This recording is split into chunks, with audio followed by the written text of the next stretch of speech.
10 de marzo, San Juan Ogilvy, presbítero y mártir.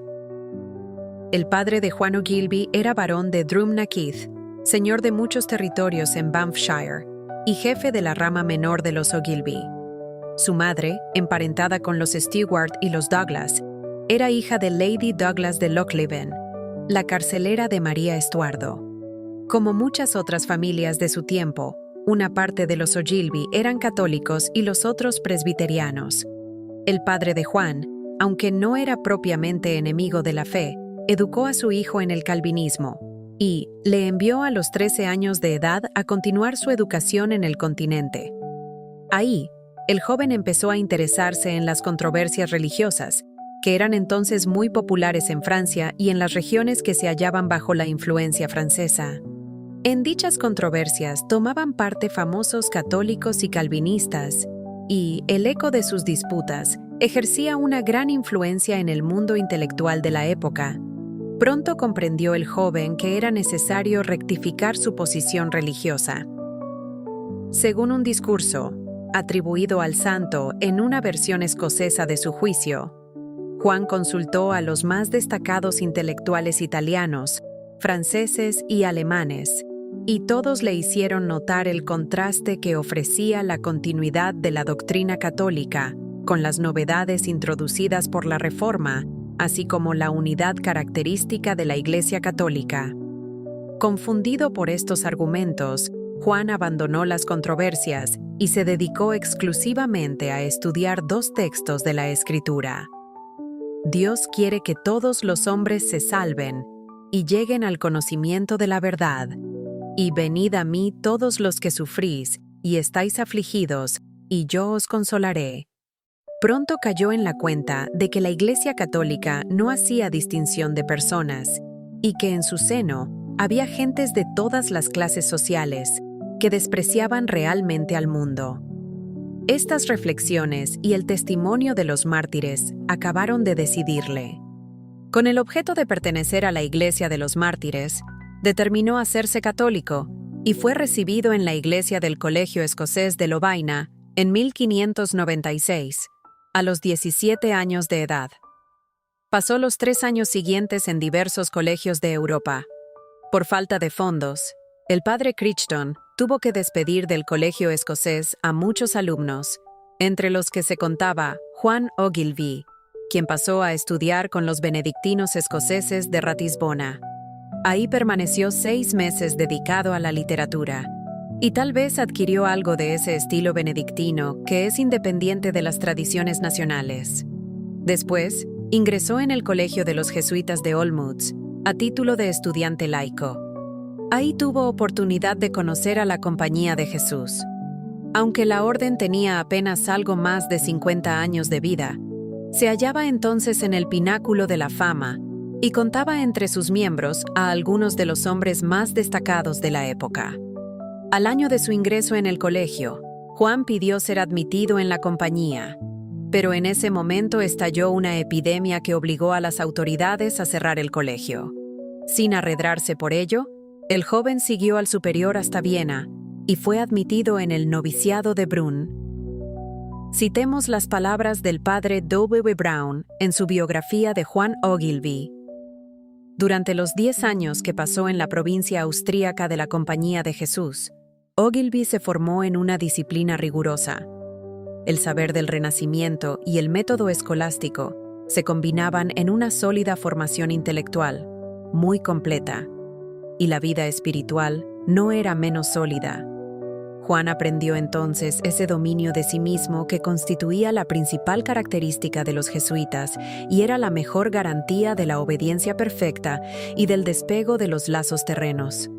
Por mandato expreso del padre Acquaviva, general de la orden, Juan Ogilvy pasó a Francia y recibió en París la ordenación sacerdotal, en 1610. Ahí mismo entró en contacto con 2 jesuitas que habían trabajado como misioneros en Escocia, con la esperanza de convertir, por medio de los nobles, al rey Jacobo. Tanto el padre Crichton como el padre Gordon habían estado en la prisión, y este último había pasado 3 años en la Torre de Londres. Los dos misioneros veían muy oscuro el porvenir y estaban muy desanimados. Así pues, cuando en 1611 el padre general les encargó que le hiciesen un resumen de la situación en Escocia, los misioneros presentaron una especie de catálogo de los fracasos anteriores y declararon que no había ninguna posibilidad de trabajar con éxito en el reino, debido a la severidad de las leyes. Precisamente por la misma época, Ogilvy decidió consagrar su vida a esa tarea y escribió al padre general, ofreciéndose para la misión de Escocia. En respuesta, recibió una carta recordándole que a los superiores tocaba escoger a los misioneros y que ni el padre Crichton ni el padre Gordon le habían recomendado para la misión. Sin perder el ánimo, el santo volvió a la carga. Finalmente, al cabo de 2 años y medio de importunar a sus superiores, recibió la orden de partir a Escocia. Como las leyes contra los sacerdotes que entraban en la Gran Bretaña eran muy estrictas, viajó con el seudónimo de Juan Watson, fingiendo que era un tratante de caballos y un soldado que volvía de las guerras de Europa. En el camino encontró a otro jesuita, el padre Moffat, y a un sacerdote diocesano llamado Campbell, pero en Leith se separaron y Ogilvy siguió hacia el norte. Pronto tuvo oportunidad de comprobar que los nobles católicos, en los que había puesto tantas esperanzas, no querían comprometerse en lo más mínimo.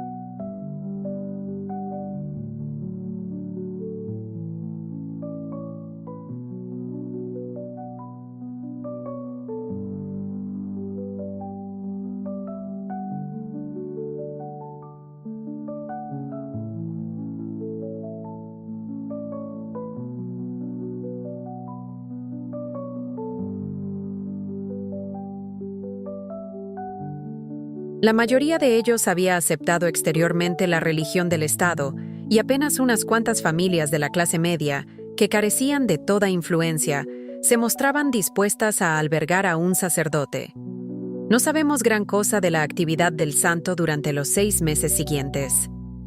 Según sus propias declaraciones, pasó 6 semanas en el norte de Escocia e invernó en Edimburgo, pero no parece que haya logrado ninguna conversión en favor de la causa católica.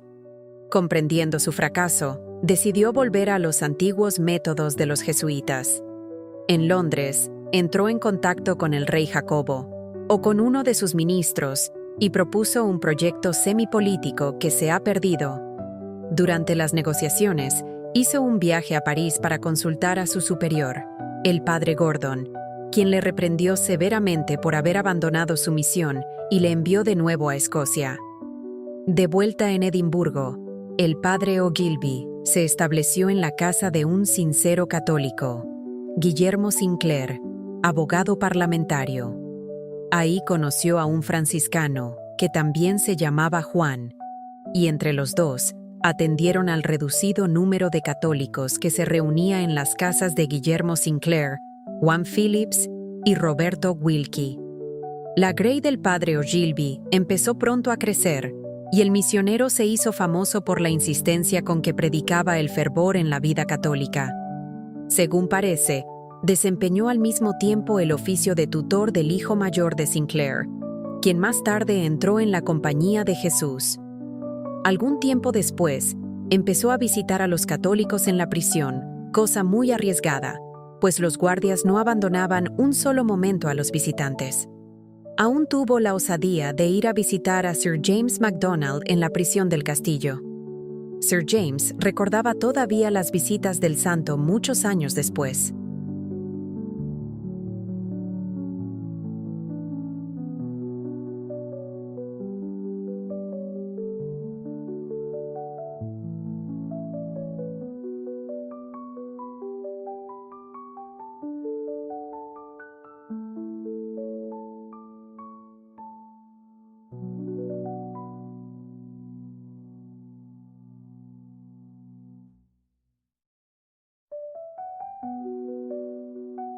En el verano de 1614, el padre Ogilvy logró algunas conversiones. Según Sinclair, el número de convertidos fue muy considerable, teniendo en cuenta el corto período en que el santo pudo consagrarse a ese trabajo. Hacia fines de agosto, el padre Ogilvy fue a Glasgow, donde se albergó en casa de una viuda llamada Marion Walker, quien murió en la prisión. Dicha mujer había convertido su casa en una especie de centro, en el que los sacerdotes que pasaban por la ciudad podían celebrar la misa y oír confesiones. En Glasgow consiguió el santo entrar en contacto con Sir John Cleland y Lady Maxwell, que eran católicos en secreto, y reconcilió con la Iglesia a varios miembros de la nobleza de Renfrewshire. Al mismo tiempo, se dedicó a organizar a los católicos de la burguesía.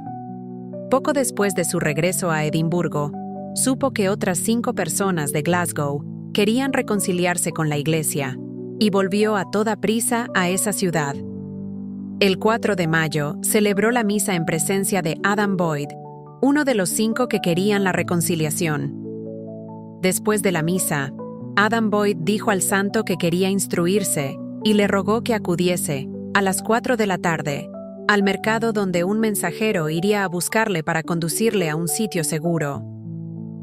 El padre Ogilvy aceptó, y Boyd fue inmediatamente a ver al arzobispo Spottiswoode, un antiguo ministro presbiteriano que era uno de los empleados más capaces del rey en Glasgow y vigilaba tanto a los católicos como a los protestantes.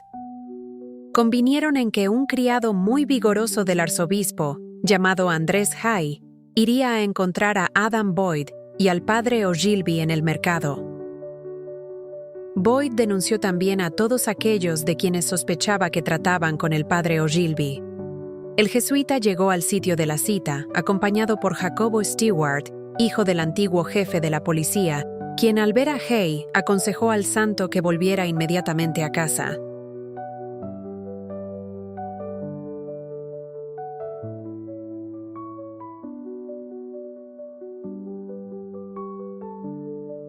Stewart y Hay empezaron a discutir y acabaron por golpearse.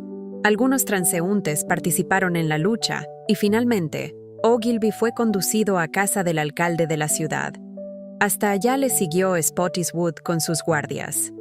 Cuando el santo compareció ante el arzobispo que hacía de juez, recibió una bofetada y esta acusación: «Vuestra merced ha tenido el atrevimiento de celebrar la misa en una ciudad de la Iglesia reformada». El padre Ogilvy respondió en el mismo tono: «Y vuestra merced tiene el atrevimiento de portarse como un verdugo y no como un arzobispo». Al oír esto, los criados del prelado se echaron sobre él, le mesaron la barba y les desgarraron con las uñas. Solo salvó al santo la intervención de Lord Fleming, que por casualidad se hallaba presente. Los criados del arzobispo lo desnudaron para registrarlo, pero lo único que encontraron fue una bolsa con monedas de oro y otra con monedas de plata, algunas medicinas, un breviario y un compendio de controversias religiosas. A la mañana siguiente, el padre Ogilvy compareció ante el arzobispo y el juez de Glasgow. La primera pregunta que le hicieron fue: ¿habéis celebrado la misa en el reino? El santo, sabedor de que estaba sujeto al Código Penal, respondió con prudencia: puesto que se trata de un crimen, no es a mí a quien toca responder, sino a los testigos. A la pregunta de por qué había ido a Escocia, respondió valientemente: vine para combatir la herejía y salvar almas. ¿Reconocéis la autoridad del rey?, quisieron saber los jueces. El santo respondió: el rey Jacobo es de facto rey de Escocia. Interrogado sobre el famoso complot de la pólvora, contestó: detesto el parricidio y no lo alabo. Parricidio era el término que se aplicaba entonces al asesinato de un soberano. El santo se negó a responder a todas las preguntas que podían comprometerle o poner en peligro la vida de otros. El interrogatorio se prolongó durante 26 horas. Como el padre Ogilvy no había probado ningún alimento, al fin de la sesión temblaba por la fiebre. Finalmente, el juez le permitió que se acercase un poco al fuego para calentarse. Aún ahí, fue a molestarle uno de los criados del arzobispo, quien manifestó intenciones de arrojarle a las llamas. El santo le dijo: «Habéis escogido el mejor momento para ello, pues estoy temblando de frío». En el calabozo, le ataron por los pies a una barra de hierro y le permitieron tenderse en el suelo, pues estaba tan débil que no podía tenerse en pie.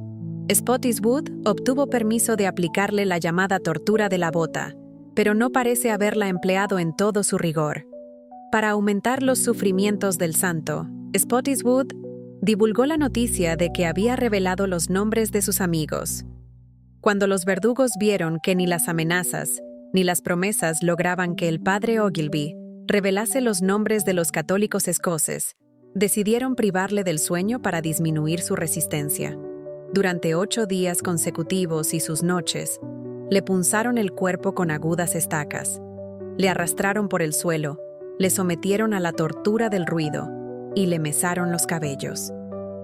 Finalmente, los médicos declararon que si el suplicio se prolongaba 3 horas más, el santo moriría. Los perseguidores le dejaron descansar 24 horas antes de hacerle comparecer, en Edimburgo, ante los lores comisionados por el rey para el caso. Según declararon las autoridades, Juan Ogilvy era reo del delito de alta traición, por haberse rehusado a admitir la jurisdicción del rey en lo espiritual. Sin embargo, el tribunal se preocupó menos por probar que había celebrado la misa y que había sostenido la jurisdicción pontificia en Escocia, que por arrancarle los nombres de quienes habrían visto con buenos ojos la vuelta del reino a la fe católica. Las autoridades habían dado permiso al santo de recibir visitas en la cárcel, después de esparcir el rumor de que había traicionado a sus amigos, con la esperanza de que éstos, a su vez, denunciasen a otros. Todos los suplicios a que fue sometido el padre Ogilvy iban dirigidos a ese fin. La cuestión del poder del Papa para deponer al rey no se trató sino después de que habían fracasado todos los tormentos.